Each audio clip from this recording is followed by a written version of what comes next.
All right, we got a new setup going on, so let's see how this works out. Hello there, greetings, welcome, everyone. We are, well, in my home game, we are starting a new adventure tomorrow morning, and I'm going to go ahead and sort of prepare it for that right here on stream. Unlike some of the other ones, I'm not going to focus just on the adventure, like in the encounters. I'm also going to do a little bit of like the practical stuff, the physicality, what I'm actually going to do at the table with my minis and note cards, and how I'm going to sort of explain and physically run the game in the real world. All right, so we've been playing these characters for a while. We did levels 1 through 3, Dragons of Stormwreck Isle, and then we did levels 4 through, I guess, 6, although it took like, I don't know, 15 sessions, a little bit over a year. And we just finished that 2 or 3 weeks ago. And now we're going to start a new 4-session adventure at 6th level.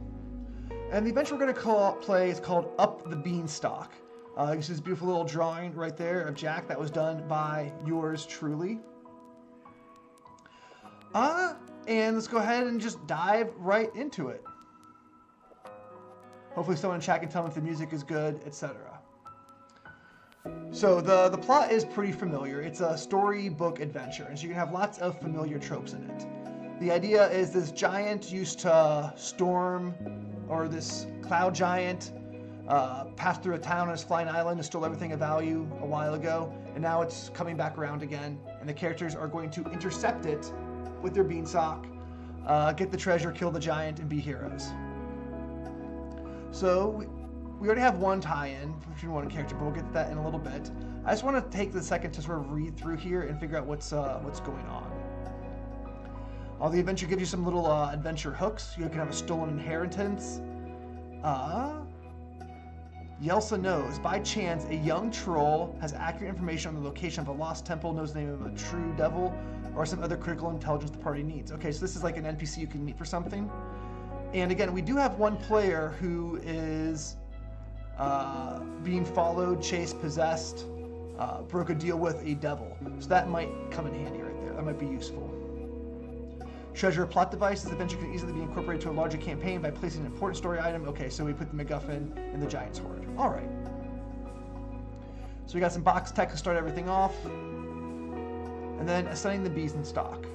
So what we're going to do here. As the characters climb the Beanstalk, they encounter various creatures and obstacles. Roll on the Beanstalk events table for each character. Okay. So I have 5 players, so we're going to get 5 of these encounters. Oh, also, this is like a race against time. The climb is expected to take 2 hours if the characters do well. Failing to overcome the challenge, add 30 minutes each time. Okay. So, okay, this is what I'm talking about, the physicality. What am I going to do to represent the fact that this is a race against time? After 36 hours, the island's going to fly past the Beanstalk and the characters are going to be stranded. They must act quickly in 36 hours. The flying island will move beyond the Beanstalk, their only way home. So I think I'm going to get a DM screen and then maybe put like a clothespin on the top that counts down to 36 hours. That way they can show it, time actually running out. Okay, cool.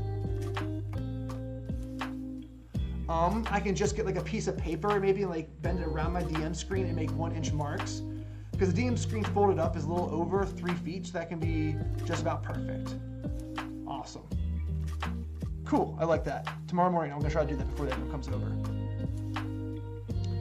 Okay, so if it takes 2 hours normally, but each thing they fail adds 30 minutes of additional climb time. Okay. So I am making a craft right now to sort of play out this Beanstalk scenario. Here are the 8 events. Okay.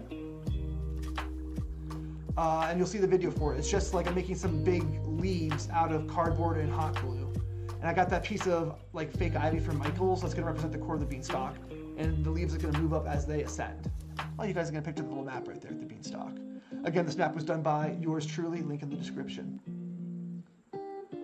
All right, so one of the things, the Boogie Woogie Apatids. These characters disturb a colony of blight aphids who lift their fuzzy posteriors and begin to dance. If you succeed on wisdom, animal handling, or insight check, the bugs expect the characters to also dance. All right, and then they can do a performance check. Oop, that should be the apostrophes or the parentheses in the wrong place there.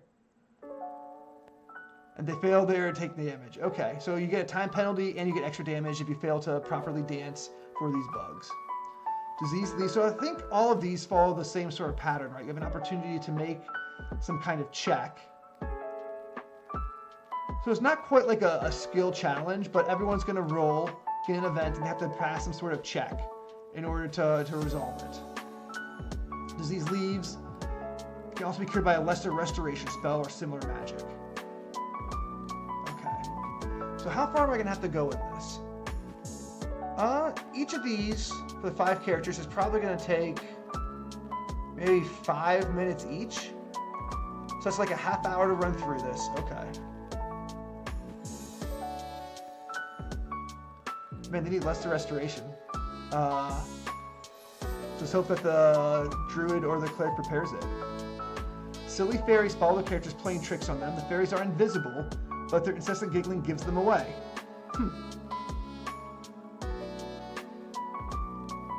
Okay, so I think that's what I'm going to do, right? I think I'm going to stretch out that big piece of ivy, like the fake ivy, along like the length of the table, and just move like these cluster of leaves up each time one of them passes or fails one of their checks to represent them getting closer to the top. And that will also be sort of like a physical signal to everyone that, okay, we're done with this one, moving on to the next. Go ahead and roll on the table, see what happens. These tricks, oh, these fairies can all do sorts of different things. I might tuck this away as a fairy tricks table. Just in case they don't roll this, this might be useful to us throw in later on. Like we've all had those moments in games, right, where things just sort of like stop. The characters are either, the players are either confused or there's a lull in the action and just, you know, things just sort of stop, putter out. And I think this would be very useful there to just make something happen. Characters magically compelled to speak their thoughts with brutal honesty. They can grow a giant duck beak, and their voice sounds like a high-pitched duck's quack. Like if all of a sudden that just happened, yeah, that's good. Okay, carnivorous spines. You can, oh my gosh. You can make a nature or wisdom check to identify the vines. You can use dexterity or athletics to avoid being caught, and you take acid damage. And blinded until the end of a short rest. Oh my goodness. A protective mama bird. Okay, use a griffin stat block to represent the mama and swarms of insects, wasps represent the chicks. Okay, so this whole swarm of wasps are going to be like the nest. And we have a griffin for the mama bird.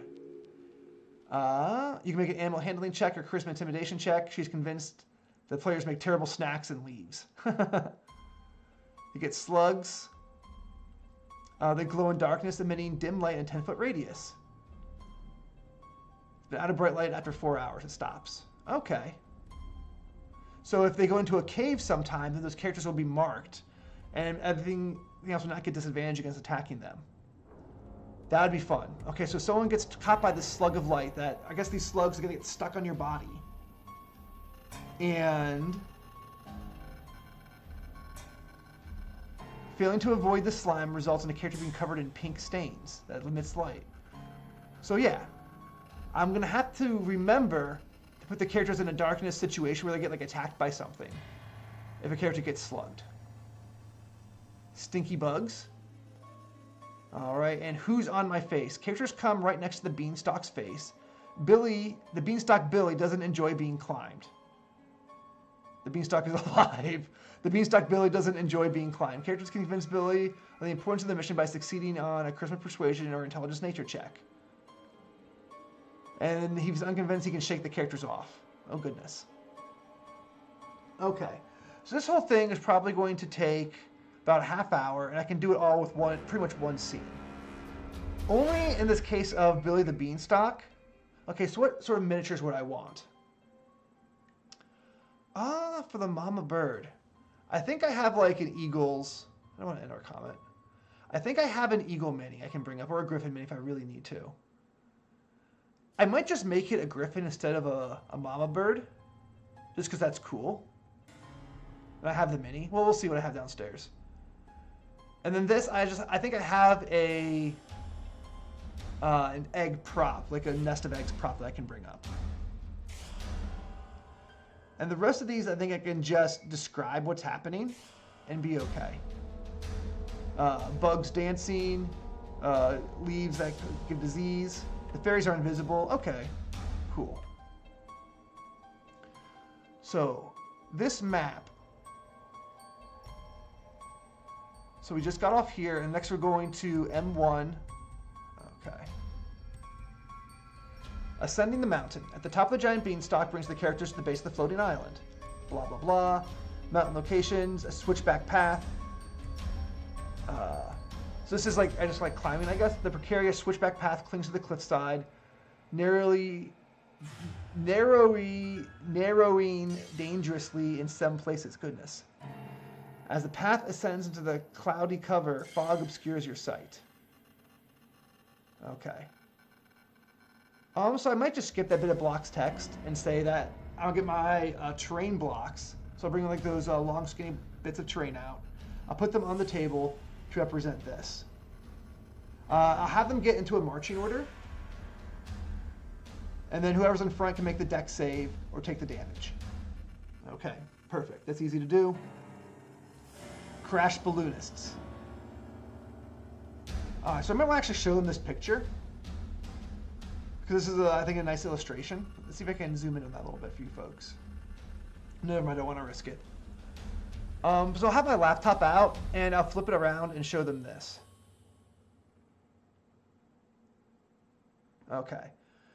2 male humans were blown off course. Okay, and they argue about whose fault the crash was. You know what? Oh my gosh, I have a great idea. What I'm going to do, yeah, not only am I going to show them the picture, I'm going to get like a balloon, right? Like I have a kid's birthday party coming up. I'm going to get a freaking balloon and put it on the table with 2 miniatures and like my pine trees. Oh my gosh, love it. Yes, yes. Okay. I don't think I necessarily need like NPC cards for these two. Although I might. It might be fun.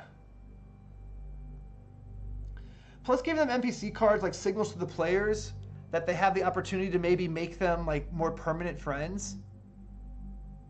Oh, but their endless bickering makes them terrible traveling companions. And they don't even think the part of her pointing out the beanstalk is a way back down. Oh yeah, well, I don't know. We'll see if I have time to make the NPC cards, just to preserve the option, but low priority. Okay. King of the Hill. Halfway up to the pass, the fog breaks. 6 giant billy goats, Minotaur stat block, are stubbornly blocking the path up the mountaintop. The ghosts believe the hill is theirs, and they immediately try to knock the characters off the path. However, once the characters successfully reach the top, the giant billy goats leave them alone. The path is 20 feet wide and 100 feet long. And for every 20 feet, it sends 10. Okay, so it's a big slope. Okay. 100 feet long is probably the key bit there. And 20 feet wide. And the ghosts try to knock you off the ledge. 1d6 bludgeon damage for every 10 feet they fall. Oh, goodness. So it's in like 10 segments, essentially. Okay. So what am I going to do here? I think I have a long bit of terrain. It's supposed to be a road.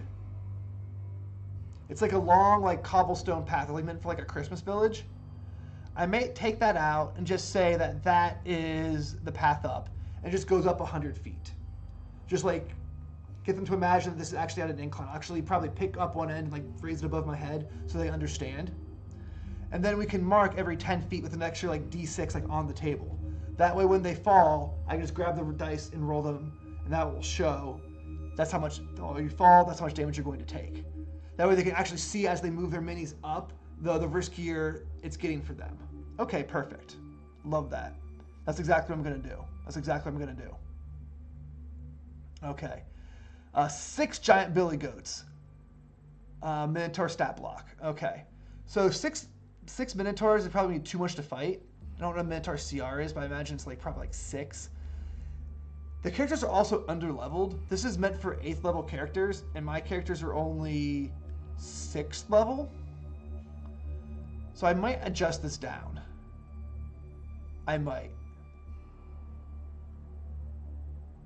Or I might tell the players the mission right off the bat. That way they know they're playing King of the Hill rather than trying to fight all the goats. They know if they reach the top, they'll be okay. I think I might do that. I think I might just tell them the objective straight up. Okay, I like it. Rather than having them like guess and think they're like in a possibly hard fight. I'll do that. All right, then we get to a fork in the road after that. The path splits into two. The characters can see the Valley of Storms immediately below them, as well as the Gravestone Plateau far off in the distance. So you can study or scout the two areas. Okay, so if they want to set right there, I need to make it clear that here's a fork in the road. You can see off one way, you can see off another way.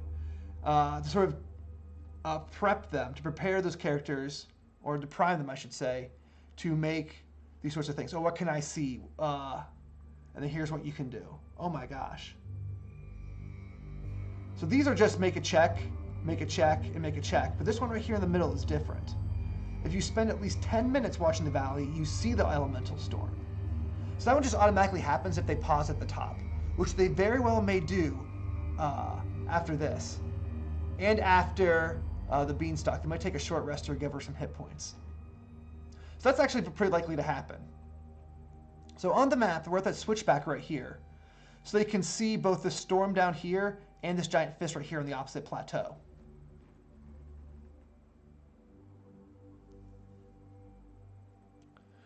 Okay, so that's probably a half hour right there.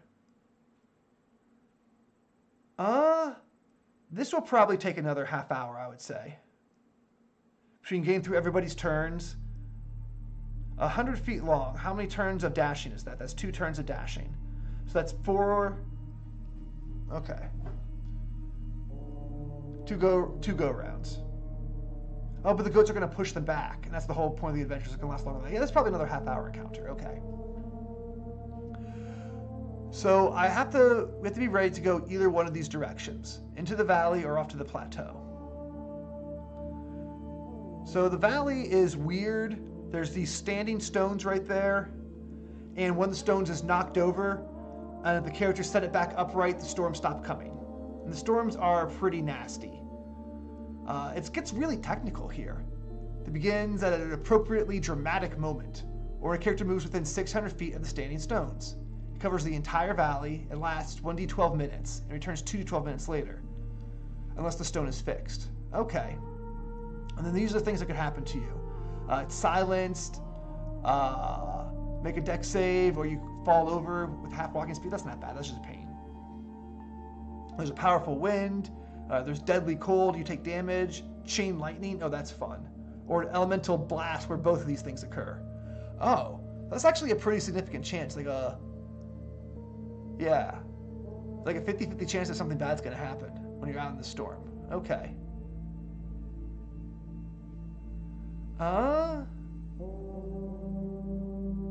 Characters who want to avoid the storm and succeed on a survival check locate a deep cleft in the rock for shelter. Characters who remain in the cleft's storm duration gain advantage on saving throws against its effects. Okay. Oh, if the check succeeds by 5 or more, so we got a tiered system here. Okay, so I'm gonna keep this in mind. These DCs are 15 and 10, 15 and 10. We're trying to figure out how these stones work. It just gives you like more and more information. Detect magic. Reveals an aura of conjuration on the sensor. Identify spell. Intelligence recognizes that the stones contain flexible elemental rock. So yeah, just clues about how to fix it. The stone's obviously broken. Not too bad. Okay. So what am I going to do for this? What I'm going to do is I'm going to set the minis on the table, and I'm going to use my rock terrain to build up a valley on either side of them. Actually, no, here's what I'm going to do. I'm going to take their minifigures off the table and replace it with just like one of my little glass stones that's going to represent the entire party.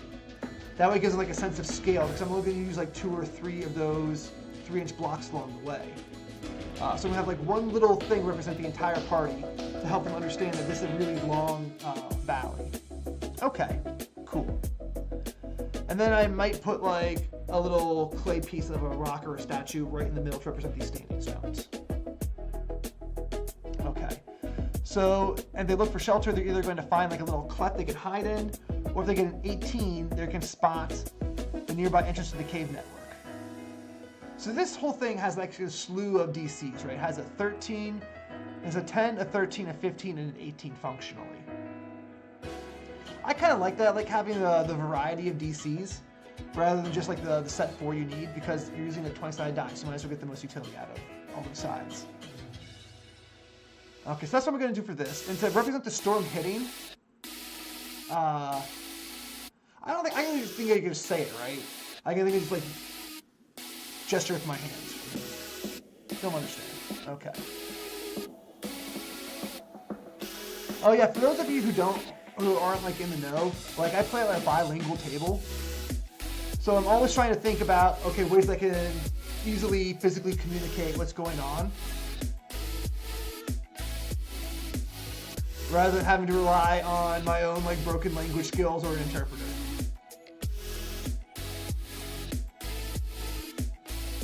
Okay, so opposite this valley, they can go to the Gravestone Plateau instead. And there are this giant fist with 3 specters, Pfeiffer, Fiddler, and Practical. They were originally summoned as guardians. They dwell around this rock. While they're no longer magically compelled, they nonetheless remain.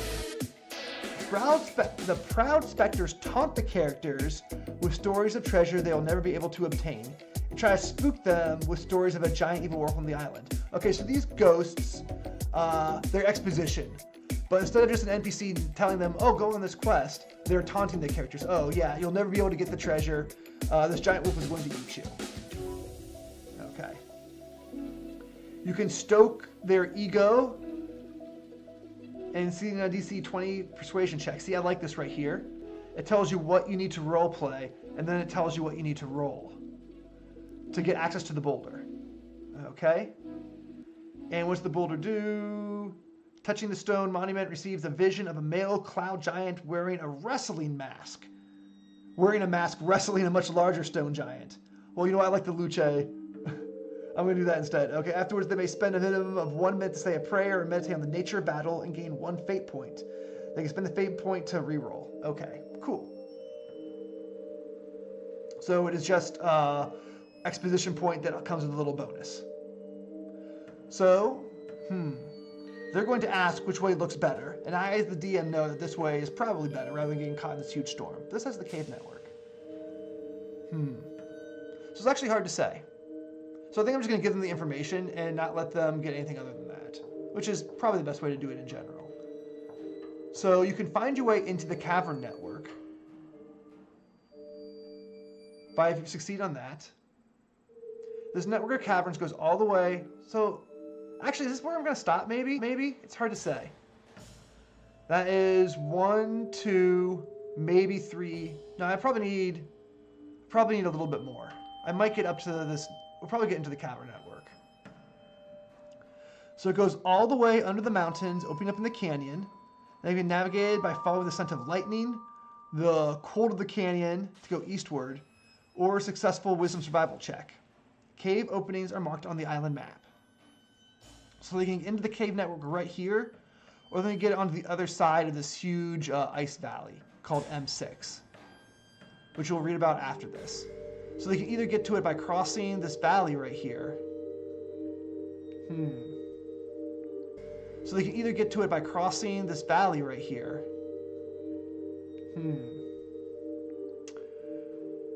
So here, the characters are going to get confused about the geography if I don't give them a map. But I don't want to show them this with all the encounters labeled on and already drawn out.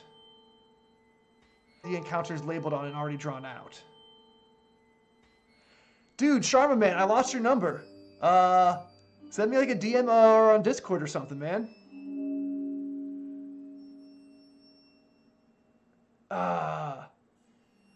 Yeah, so they can either get to the canyon or this underground cavern network from right here past the storm valley, or by crossing this open canyon.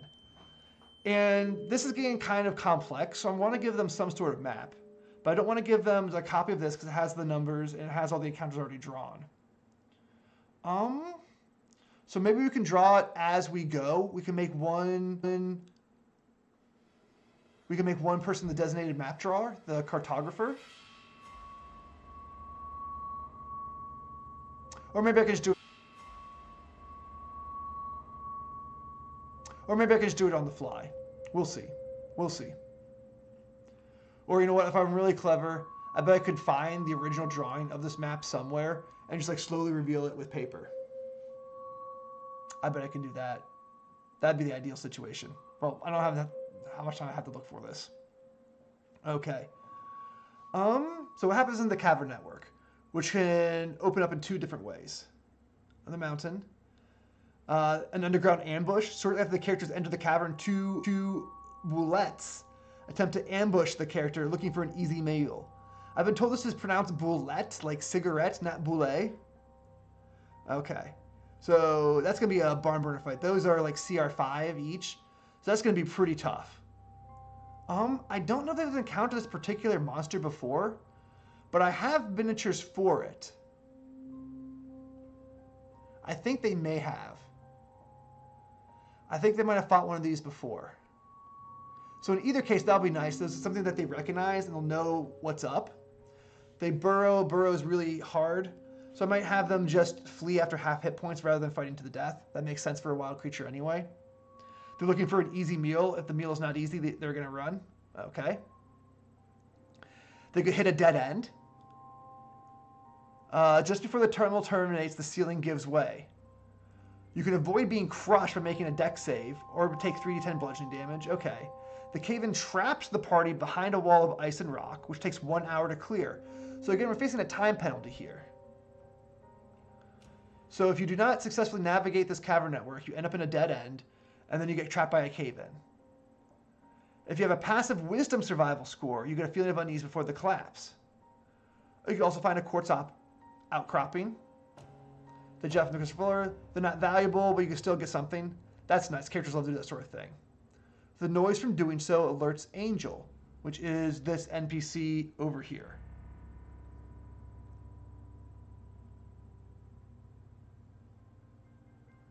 And I think that's probably where we'll end it. I'm not sure, or I mean like end prepping.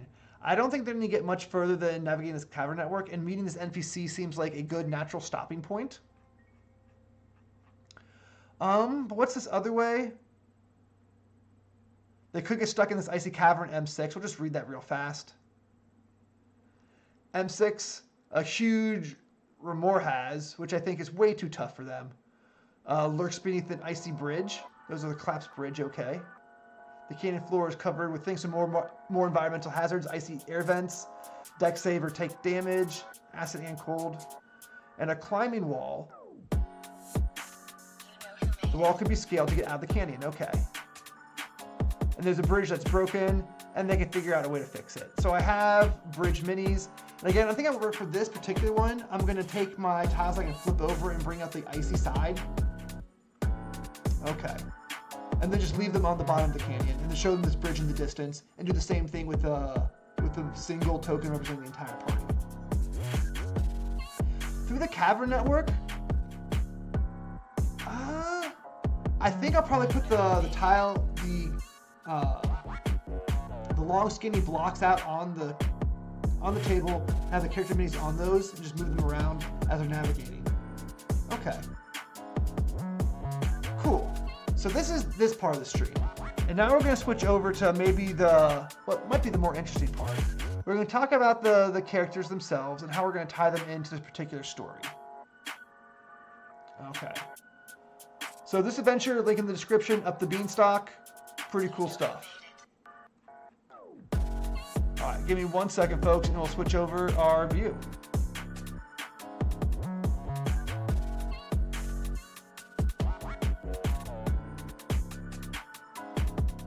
How's everyone's Friday night been?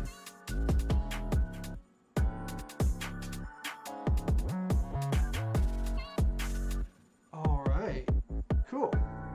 Collapse that, move this around in OBS, and there we go, right? Beautiful, beautiful.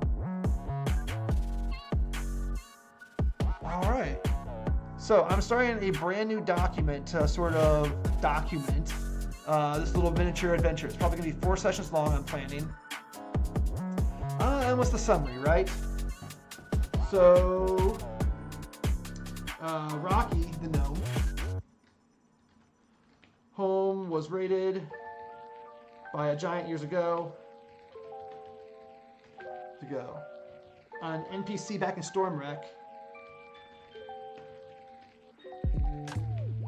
warned them that, or told them, the Giant's Island, Flying Island, will return.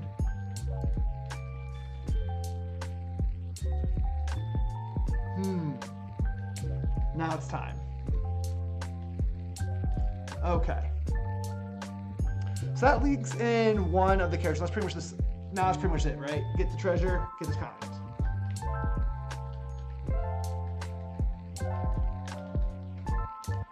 Okay.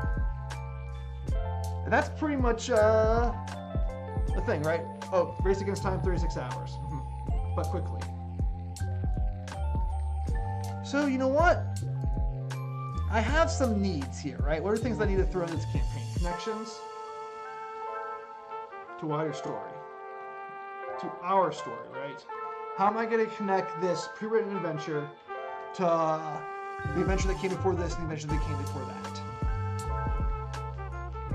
Okay, well, we already had one idea while we were reading through that the troll knows the true name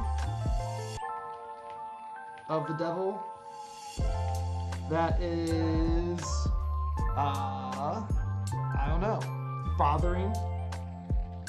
That's probably the latest way we could possibly put that. What's our druid's name? Althea? Yes. Alright. That's a good one. So Althea has to know that knowledge somehow.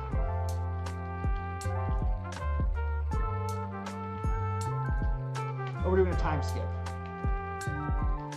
Okay. You know, that's going to be a whole other thing right here. We're doing a whole another time skip. We're probably going to give them some downtime ability to like say, okay, you're researching these things. Okay. So what is another connection to our story besides Rocky? We know that Rocky's home is in the, it's a suburb, it's a village of the dwarf's home.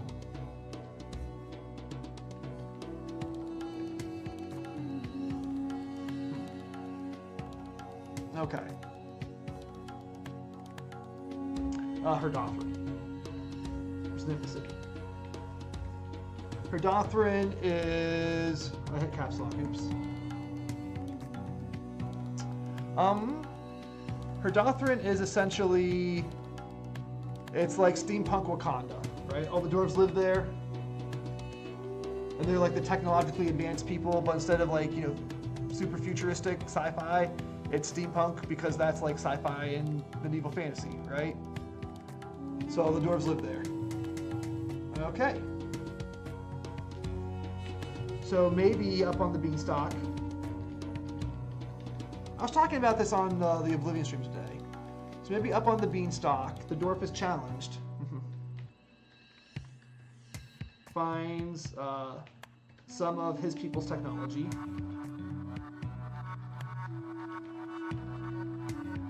And whether or not to use it. Because he has told me, the player's told me that one of the things his character is thinking, well, maybe I left home because I'm not comfortable with all the technology and the too fast advancement of tradition as compared to the rest of my society. Like everyone's building these bigger and bigger mechs, more and more advanced, you know, gadgetry, and I'm not really sure if I'm comfortable with that.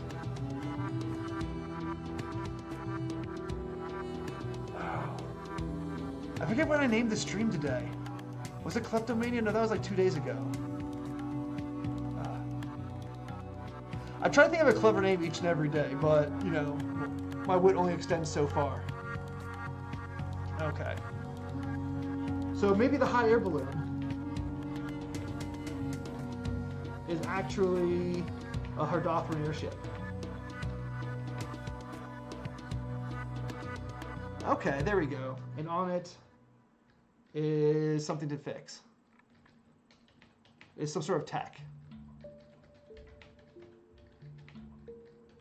All right, so what is a good piece of technology that he might be able to find and use? You know what? Yo, we don't play D&D all that often. Let's just go give him a mecha. Let's give him like a little robot to follow around, right? He has a little robot. He has a construct. And that could be the NPC. Maybe. Like, it could be like Baymax. Oh. That'd be nice. Because one of the players is switching characters, and she was playing a cleric. She's like, well, now I kind of have to play like a cleric because we need someone to heal. But you have a construct that's Baymax, then you don't have to do that. Maybe, we'll see. We'll see. I kind of like that. I kind of like that. Because it's obviously beneficial for the party, but it challenges the characters' like ideas and thoughts.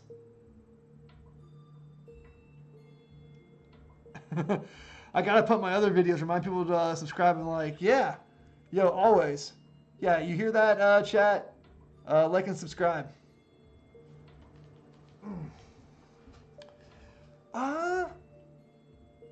So that's the other thing I'm kind of excited about getting to play more regularly is it's a lot easier for me to make content, I feel. Like when I'm actually playing the game, I'm more motivated and inspired to make content to put out there. And also, today's video does well, and I have some time to finish up the quest brief with the graphics. I can release the board game probably by next weekend. That'll be really, really exciting. That'll be really exciting to put it on Patreon and see what folks think. But that's a different stream. That's a different stream. Okay. Cool. I like that. All right. So what other connections we have? I think that's 3 right there, and then maybe how's the wizard going to fit in? All right. So this belongs to a brand new player. He's the one that was featured in my short from today.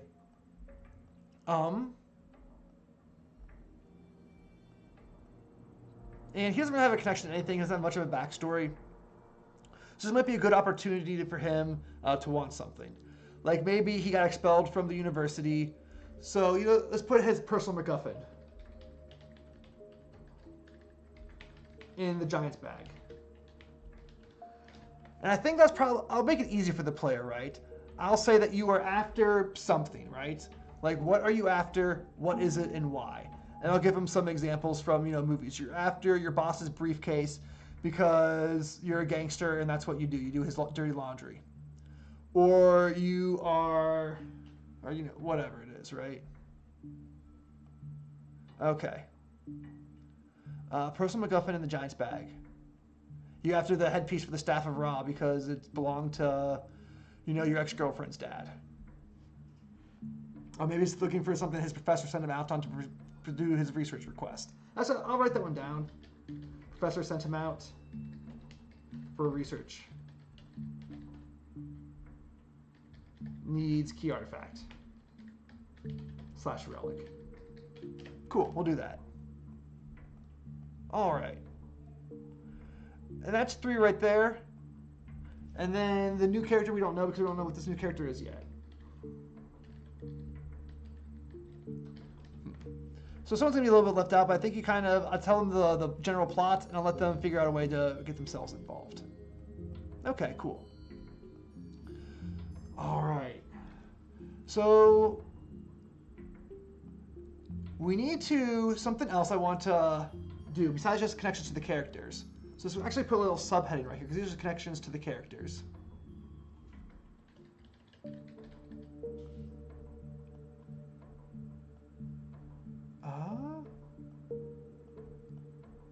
No, this is heading 1. Oh, no. This is heading 3. My bad. My B. Okay. And let's do the wider plot.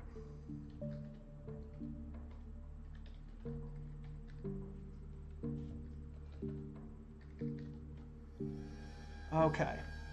So the things I want to tie in from the previous adventure are the Empire's about to collapse.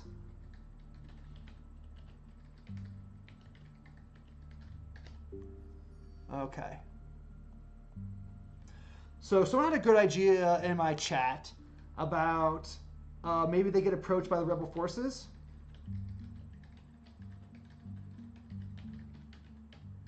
You know what? This would be a good tie for this character right here, the new character.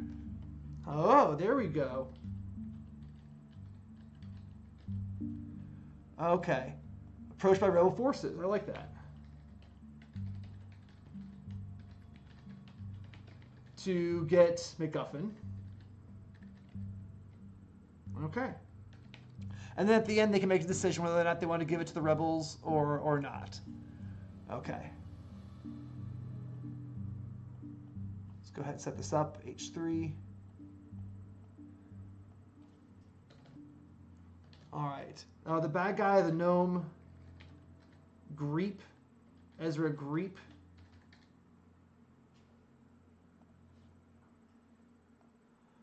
Made the wish,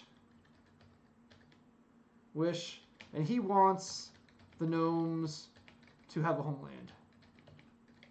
The home blames Imperium system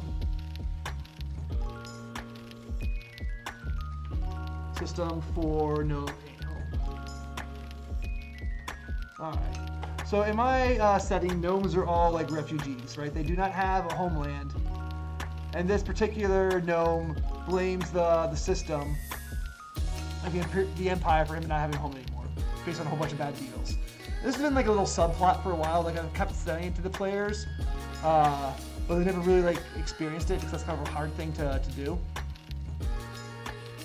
But, you know, every gnome they've met has complained about not having like a real home, and like even this character knows that he just lives in like a dwarf village because he doesn't have a real place. And so, yeah, the big bad guy in the last adventure, he made a wish on a magic fish that disappeared and spent the whole adventure trying to go find it again. And his wish was for the Empire to collapse. And so I want to show the players that it's starting to happen somehow. So maybe another idea is there is a rival force after the treasure. Okay.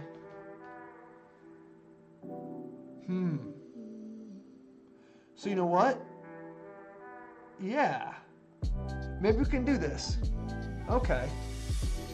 So maybe we can do this like Skyrim style, right? Like you either work for the rebels or work for the Empire. And whichever one you choose, the other one has a force on the island trying to get to the MacGuffin first. Okay. And this adds another element of time pressure.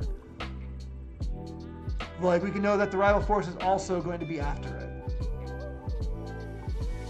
You know what? I might do that instead of having the Beanstalk like fly, or the island fly past the Beanstalk, their only way home. I might say this is the thing that you're racing against. Your rival's trying to get the treasure. Is that going to change the adventure too much? I don't think so. And I think that adds something interesting. We can show them flying up. Okay. So how are we going to kick it off? I like that. Yep, that's what we're going to do, okay? They're going to choose to work. The person's going to have a mission from the rebels or from the Empire, and the opposite faction is going to be after the MacGuffin as them. And as they're climbing up the Beanstalk in the very first part that we're discussing, they're going to see the enemy faction like flying up on griffins or something. And maybe the hot air balloon was shot down, or maybe the hot air balloon is one of that faction. Okay, cool. Okay, let's do that. It's the hot air balloon. Was it shot down by rebels or by the Empire? Or was, yeah, it was either shot down by the Empire or is Empire. So the hot air balloon was on her doctrine, and her doctrine is going to be one of the rebel factions, I think. Yeah. Oh yeah, let me think about this, right? I think, yeah, her doctrine, because this story is set in the past of my adventure world, right? We've had like adventures that we've played and campaigns that we've played take place in the future from this particular one. So we already know that the Empire is going to collapse because we already played stories in a world where the Empire has collapsed already. So we're just thinking about like how that's happened. Okay? So I know that her Dothrin is a rebel faction. So the hot air balloon is going to belong to the rebels. Okay.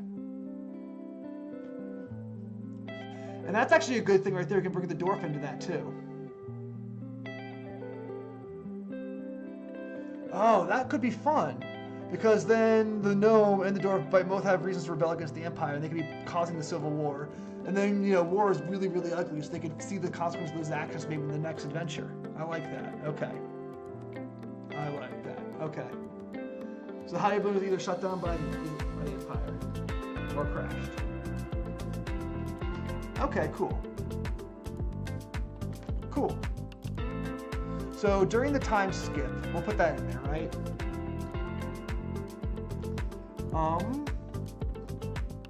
Politics happened. The great grudges of the dwarves, yeah. So they did find, wait a second, somewhere over here in the wider plot, in the last adventure, they found a dead ambassador. Okay.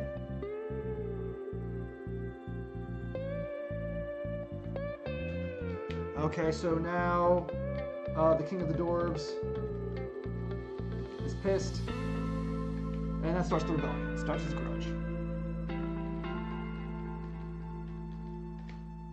Okay, and then the hobgoblin, they're hired. Okay. Well, the thing is, we want the rebels to be the bad guys. I don't know. We'll have to make their own choices on that, I think, right? The big bad evil guy from the last campaign was definitely, you know what, well, that's even more interesting, right? In fact, I love that. Because the person that Althea, the druid in the party, wants to get revenge against is the rebel leader, who eventually, I think, Rocky and the dwarf are going to end up supporting. And that's that inter-party conflict right there. That is the heart of drama, which is the heart of storytelling. I love it. We're going to keep that. Beautiful. Okay.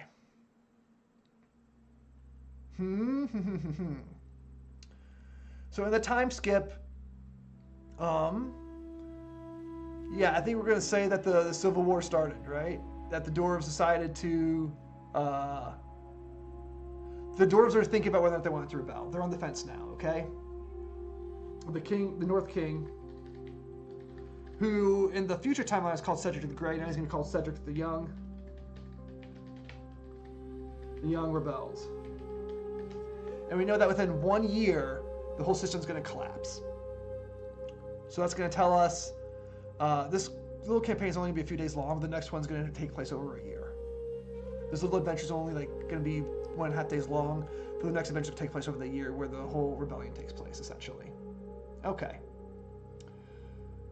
So we're going to do these hobgoblins that we had last time. The hobgoblin captain that kept getting an array. Maybe we can just leave them. Maybe we don't have to have them again. I think that might be fine. I think this is enough to connect everything in here, right? The hot air balloon belongs to the dwarves, who may or may not be part of the Empire yet right now. They're still on the fence. Okay. The rebels approach them, or maybe the Empire approached them for help. Yeah, this is good. This is good. This adds a little bit of flavor to... Well, the adventure is fun by itself, but I think this adds enough flavor to make it really ours and to connect in. The one thing we gotta figure out it's gonna do during the time skip is... Okay, how did Althea learn... Okay, so what's happening with this True Devil? Let's figure that out. In the last campaign, Althea made a promise to a devil that if the devil helped them get to the fish that grants wishes, Althea would give him a sword. She reneged on her promise, and so now we have to make her pay somehow. In my Discord, someone suggested, like the standard way that what they do in Baldur's Gate 3 is they give you something that doesn't affect your combat abilities, but still makes everything unpleasant. So maybe we can just always describe as, well, she's an elf, she doesn't dream anyway. So that when, yeah, how about that? She meditates. When she rests, she connects to the Shadowfell instead. Connect to Feywild. She connects to hell. To the realm of the damned. Okay, we call it the realm of fairies.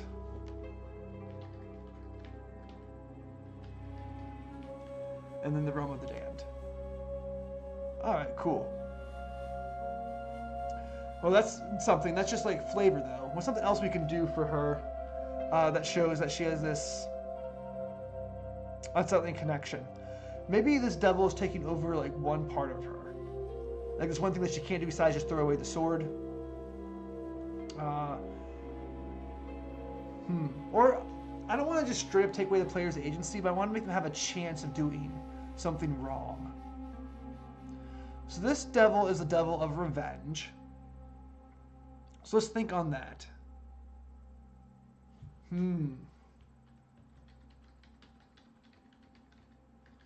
So maybe she can't hold a grudge. She can't let a grudge go.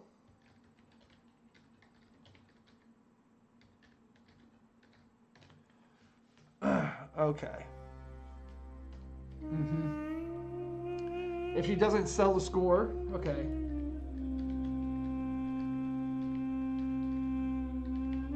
In 24 hours, make save, charisma save, or gain corruption.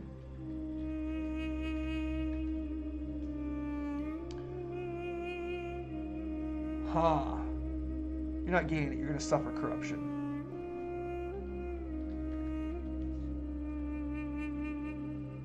Okay, and this is actually going to weaken you, somehow. I don't know, somehow. I'll make up a mechanic when we get there. I'll make it up on the spot. Okay, I kind of like that. I like that. So she's getting a second flaw, essentially. She's getting a second flaw that she's vengeful. Yeah, I'll just say that. She gets a second flaw, too.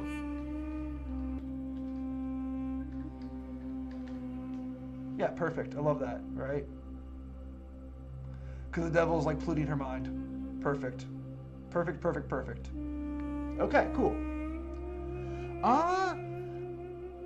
Okay, so this is what Althea's going to do. She's going to figure out this part right here. We still need to figure out how she's going to learn about the devil's true name. Maybe I'll tell her this first, and then I'll ask her what she does during her time skip, right? And maybe she's going to learn something about the devil, and then she'll learn that if she says, oh, I'm going to try to study this devil, and then she'll learn that the troll up on the island allegedly knows the devil's name. Okay. Cool, I like that. The wizard is going to learn... Okay. We'll put that in heading. Okay. Our wizard's going to learn stuff from the spell. It's going to learn new spells.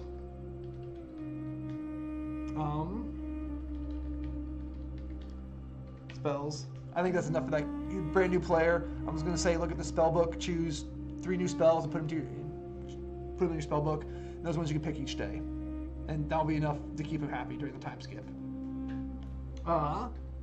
Let's see now. The gnome Rocky. He is going to learn what his dagger does. That's something he's been wondering about. So yeah, unless has other idea. You know what? That's going to happen automatically because the wizard knows identify. So he's going to learn what his dagger does. So I need to make a craft. I need to make his magic item card for his Jinx Blade. It paralyzes on a 20. Okay. And then, what is our dwarf going to do? I don't know. I think I'm going to bring up Xanathar's guide and just ask him. Like, what are some things that you think your character would do? And we can play it out of the book. I think he would enjoy doing that. Because he hasn't got a roll percentile die yet, and that seems like a good opportunity to bring it. Okay. Yeah, so this works. We're going to do our time skip. We're going to cover all the stuff. Then we're going to get them up the Beanstalk. We talked about with that first prop, the long string of ivy with the leaves on it. Moving up, everyone just basically makes an ability check, and then they gain hours, or you take 2 hours or you lose time.